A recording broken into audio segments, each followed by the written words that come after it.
Les pyramides premières.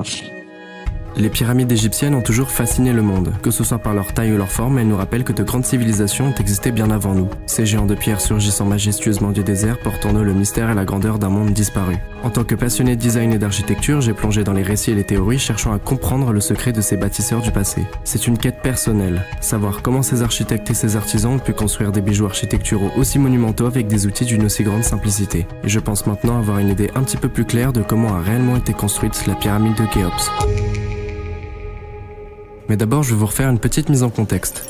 Au 3e millénaire avant notre ère, l'Égypte vivait l'apogée de l'ancien empire, une période de prospérité et de puissance centralisée sous l'autorité des pharaons. C'est dans ce contexte que Khéops, fils de Snéfrou, monta sur le trône vers 2589 avant Jésus-Christ. Snéfrou, fondateur de la 4e dynastie, avait déjà marqué son règne par la construction de plusieurs pyramides, dont la fameuse pyramide rhomboïdale et la pyramide rouge de Dachour. Khéops, héritant de cette tradition architecturale et de ce royaume florissant, décida de perpétuer et d'amplifier l'héritage de son père. La pyramide devait non seulement témoigner de la puissance de la divinité de Khéops, mais aussi garantir son immortalité en tant que souverain divin. Dans la cosmologie égyptienne, le pharaon, sous la protection d'Horus, le dieu avec la tête d'oiseau là, devait rejoindre les dieux après sa mort pour continuer à veiller sur son peuple. La pyramide avait une forme pointue, ce qui symbolisait les rayons du soleil, facilitant ainsi l'ascension de l'âme du pharaon vers le ciel. De plus, ce monument funéraire servait de centre de culte posthume, où les prêtres pouvaient perpétuer les rituels pour le repos éternel de l'âme royale. C'est avec cette ambition que les architectes et ouvriers égyptiens se mirent à l'œuvre pour créer ce qui deviendra l'une des 7 merveilles du monde antique, la pyramide de Khéops. Merci professeur pour toutes ces explications. Tout commence avec le choix du site pour la construction, et pour cela il faut réunir 2 caractéristiques principales. Tout d'abord, il faut que le sol soit assez stable pour soutenir une ou plusieurs pyramides, ce qui est assez conséquent. En effet, Snéfrou avait déjà fait l'erreur de construire une pyramide sur un lieu instable et ça a pas très bien tourné. La deuxième caractéristique très importante, c'est d'avoir des carrières de calcaire à proximité du lieu de construction. Et pour ça, le plateau de Gizeh est parfait. En effet, le calcaire de Gizeh est assez tendre pour pouvoir se tailler assez facilement, ce qui est très important quand on sait que la très grande majorité des blocs qui ont servi à la construction de la pyramide de Khéops viennent directement du calcaire de Gizeh. Cependant, pour la chambre funéraire royale et d'autres endroits très spécifiques, il fallait de la pierre bien plus solide que du calcaire. Quelque chose de simple, genre du granit.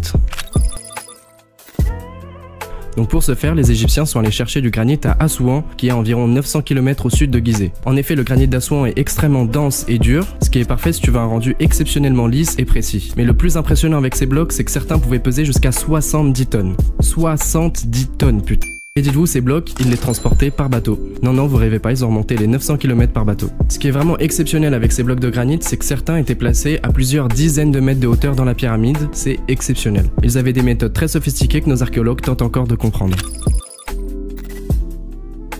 Donc là, on a la structure principale du bâtiment, on a l'intérieur avec les chambres funéraires. Maintenant, il nous manque les pierres les plus importantes, les pierres de parement. Les pierres de parement, ce sont les pierres qui font tout le contour de la pyramide et donnent le rendu final de la pyramide. Il faut savoir que de base, la pyramide, c'était pas en forme d'escalier comme on l'a aujourd'hui, mais les pyramides étaient totalement lisses et totalement blanches, ce qui devait être exceptionnel. Donc pour ça, il fallait une pierre qui était assez légère pour pouvoir être sur la pyramide, mais qui pouvait être taillée avec une assez grande précision. Il nous fallait du calcaire, mais un calcaire de vraiment très bonne qualité. Donc il a fallu aller dans une autre carrière, la carrière de Toura, où ils ont transporté les blocs toujours sur le Nil par bateau jusqu'à Gizeh. Donc il faut savoir que ces pierres de parement, elles ont vraiment été taillées avec une précision extrême, c'est-à-dire on parle de quelques dixièmes de millimètres près au niveau de la précision de coupe. C'est de là aussi que vient l'idée que toute la pyramide a été taillée avec une aussi grande précision.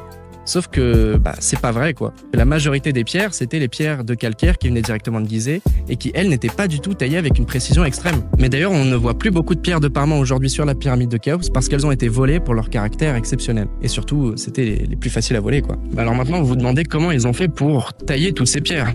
En fait, ils avaient des méthodes très avancées, ils avaient des coupes laser, des rayons gamma. Ah mince, on me dit que dans l'oreillette que non, c'est pas vrai. Non, ils avaient juste un percuteur et un outil de taille. Donc c'était vraiment très simple, très primaire, qui n'a pas vraiment besoin de plus. On sait qu'aujourd'hui c'est totalement possible de tailler autant de pierres avec une aussi grande précision, juste avec ces outils-là. Et d'ailleurs aujourd'hui ils nous disent mais comment ils auraient pu pouvoir tailler des angles aussi précis, des angles droits parfaits, etc. Ils avaient aussi des outils de calcul. Ils avaient des équerres, des règles, des gabarits, ils avaient vraiment de quoi calculer.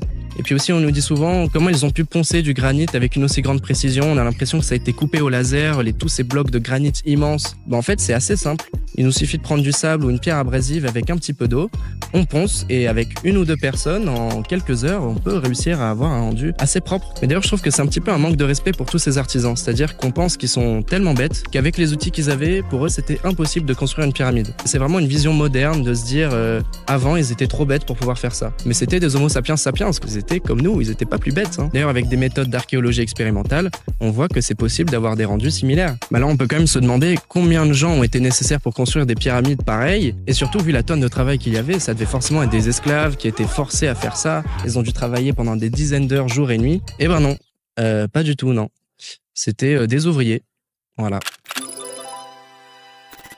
En fait, pour eux, c'était vraiment un honneur de construire les pyramides. C'était le moyen le plus simple d'accéder au paradis. C'est-à-dire que le pharaon devenait Dieu. Donc une fois qu'il était Dieu et qu'il était au paradis, toi, si tu l'avais aidé à construire le temple qui lui a permis d'aller vers l'au-delà, il se souviendra de toi et te dira « Ok, bon bah toi, tu m'as aidé à monter vers l'au-delà, donc tu viens avec moi au paradis ». Pour le peuple, c'était vraiment un honneur de construire les pyramides, et ils voulaient construire les pyramides, et même ils ne voulaient pas que ce soit les esclaves qui construisent ça à leur place. En fait, l'argument des esclaves est un petit peu anachronique, parce qu'en effet, il y a eu des esclaves dans l'Égypte ancienne, mais c'était près de 1000 ans après. C'est vraiment pas les mêmes périodes, c'est pas les mêmes dynasties, etc. Mais vous pouvez quand même me demander combien il y avait d'ouvriers pour un chantier pareil, quoi. Ça devait être énorme. Bah, effectivement, c'était pas le chantier de la maison du coin. Il y avait des dizaines de milliers d'ouvriers. On estime entre 20 000 et 80 000, mais ça, c'est des estimations qui évoluent énormément. Pour vous dire à quel point ces estimations évoluent, c'est-à-dire qu'on a découvert entre autres que le calcaire de Gizeh avait un taux de sel très élevé et qu'en fait si l'on dissout le sel du calcaire de Gizeh, il était 6 fois plus rapide à tailler. Donc ça fait 6 fois moins de gens nécessaires pour tailler les blocs. Pour l'instant, on n'a pas du tout de certitude à ce sujet-là en fait. C'est vraiment un sujet de débat aujourd'hui. Coucou, je vous arrête 2 minutes sur la vidéo juste pour vous dire que c'est ma première vidéo YouTube, donc c'est un petit peu un crash test pour moi. Donc si vous avez quelque chose à dire, un conseil, une remarque ou quoi, n'hésitez vraiment pas à le mettre en commentaire. Évidemment, si la vidéo vous plaît pour l'instant, n'hésitez pas à mettre un like et abonne-toi si tu veux tomber sur mes prochaines vidéos. Salut! Donc je vous ai parlé des ouvriers, de comment ils transportaient ça par bateau. Mais sauf que parfois, entre les bateaux et les sites de construction ou même d'extraction, il y avait des kilomètres, voire même des dizaines de kilomètres. On peut se demander comment ils transportaient des blocs aussi importants sur d'aussi grandes distances sans la roue. Et ben, ils étaient très astucieux. Faut pas douter de l'intelligence humaine. Je viens d'avoir une idée horrible. Non, 2, même 3. Oh là là, oh là là, oh là là, j'ai plein d'idées. Oh, je suis trop fort. Parce qu'ils utilisaient le limon du Nil. En fait, il faut savoir que tous les ans, il y avait ce que l'on appelle la crue du Nil. C'est-à-dire que tous les ans, le niveau du Nil montait, déposant comme une espèce de terre ou de boue noire, qui était vraiment la bénédiction des Égyptiens et ce qui en fait qu'ils ont pu autant se développer. Parce qu'il était très pratique pour l'agriculture et pour l'élevage, et il servait pour la construction des monuments égyptiens. Le limon du Nil, si on le mouille un petit peu, il devient glissant comme de la neige ou de la glace. C'était extrêmement pratique. Donc ils mettaient les pierres sur des traîneaux, qui étaient parfois même eux disposés sur des rondins de bois qui roulaient. Il y avait quelqu'un à l'avant qui mouillait le limon du Nil avant le passage du traîneau, ce qui faisait que le sol devenait glissant et donc il suffisait de quelques dizaines d'hommes pour tirer les blocs. D'ailleurs, il y a le bas-relief de Djibouti-Outep qui représente très bien comment étaient déplacées des charges pareilles. C'est vraiment très impressionnant. En effet, ici on voit une statue directement de Djibouti-Outep tirée par des hommes. Mais il y a des détails assez intéressants comme l'homme qui verse de l'eau à l'avant du chariot pour limiter les frictions et réutiliser les techniques que je vous expliquais avec le limon du Nil. Ce papyrus nous montre vraiment l'ingéniosité des Égyptiens à son paroxysme. Et voilà, juste petite précision, Djibouti-Outep était le gouverneur de la Moyenne-Égypte. C'était pas un pharaon ou quoi, c'était juste un haut fonctionnaire, juste pour vous montrer que les hauts fonctionnaires à l'époque, ils pouvaient avoir leur propre statut. Je pense qu'aujourd'hui ça passerait un peu moins. Donc bon, c'est comment ils déplaçaient ces blocs, comment ils ont été taillés, par qui, etc. Mais il y a encore une question que vous pouvez vous poser, c'est comment on monte ces blocs. Il y avait des collines à monter, même tout simplement construire la pyramide, il faut les porter ces blocs. Ils utilisaient quoi? Des poulies, des grues? Et ben c'était beaucoup plus simple que ça, ils utilisaient une rampe. C'est-à-dire qu'on a encore des vestiges de rampe aujourd'hui de l'Égypte ancienne, mais par contre ça reste une des plus grandes interrogations que nous avons aujourd'hui sur la construction des pyramides. À quoi ressemblaient les rampes? Donc on a plusieurs théories sur comment étaient faites les rampes pour acheminer les blocs jusqu'en haut de la pyramide. La première théorie, c'est celle d'une grande rampe, on enlève la bonnette. La première théorie, c'est celle d'une grande rampe qui monterait jusqu'en haut de la pyramide pour acheminer tous les blocs. Sauf que cette théorie, elle est assez peu probable vu que la construction d'une rampe, ça représenterait un chantier encore plus important que la pyramide en elle-même. Et vu que les Égyptiens sont assez économes et intelligents dans leur façon de faire, il ne serait pas permis de perdre autant de temps et d'argent. Ensuite, il y a la théorie d'une rampe en zigzag sur une seule face de la pyramide. Donc ça, c'est une théorie qui est assez probable. Et sinon, il y a ma théorie préférée, celle d'une rampe qui ferait tout le tour de la pyramide en spirale pour acheminer les blocs petit à petit en haut de la pyramide. Sinon, il y a l'architecte français Jean-Pierre Houdin qui avait émis la théorie d'une grande rampe qui monterait jusqu'à environ la moitié de la pyramide. Et ensuite, la construction se serait faite par une rampe intérieure. Sauf que cette théorie, elle est assez peu probable parce que le projet Scan Pyramide, qui a comme objectif de scanner la pyramide, comme son nom l'indique, n'a repéré aucune différence de densité dans la pyramide qui permettrait de valider cette théorie. C'est le sujet qui fait le plus débat concernant la construction des pyramides et c'est le sujet sur lequel on a le moins d'informations. Bon, on a quand même retrouvé des extraits de rampes en Égypte, mais bon voilà, on sait pas précisément quelle méthode ils ont pratiquée pour la construction. Mais quand on voit tout ça, on peut se dire que y a plus grand chose à découvrir, qu'on a des gros points d'interrogation et qu'on n'avancera plus. Je pensais la même chose avant de découvrir le papyrus de Merer. Vous avez vu l'intro de fou là ?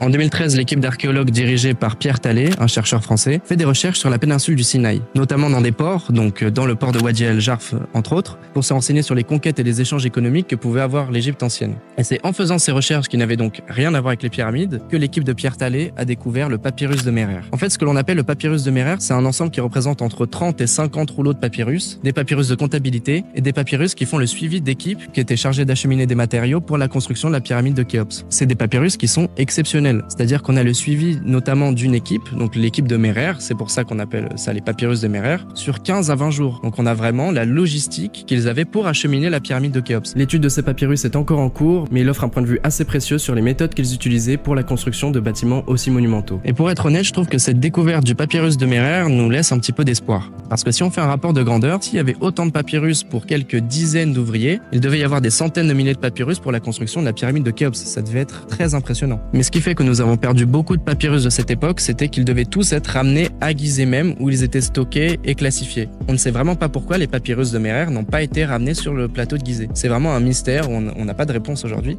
mais ça nous laisse un espoir parce qu'on peut se dire, dans toutes ces centaines de milliers de papyrus qu'il y a dans la nature, peut-être qu'on pourrait en retrouver qui pourraient nous donner les matériaux qui ont permis de construire la rampe qui a servi à la construction de la pyramide de Khéops, ou même, je sais pas, des recherches mathématiques qui pourraient nous donner des formes, ou même, je sais pas, n'importe quelle information. Il y a encore beaucoup de choses à trouver. Ce mystère des pyramides, c'est seulement notre inconnaissance de ce qui s'est passé derrière la construction de ces pyramides. Ce qu'on appelle mystère, finalement, c'est notre ignorance. Et plus on travaille, eh bien moins l'ignorance est grande et moins le mystère est épais. L'intérêt de cette documentation, elle est parfois assez ingrate parce que pour l'instant, moi je travaille sur des petits fragments de papyrus, il y en a encore 600 à publier qui sont grands comme la taille du pouce. Il faut déchiffrer des fragments de texte très très difficiles à comprendre parce que les mots sont fragmentaires, les signes sont effacés, etc. etc.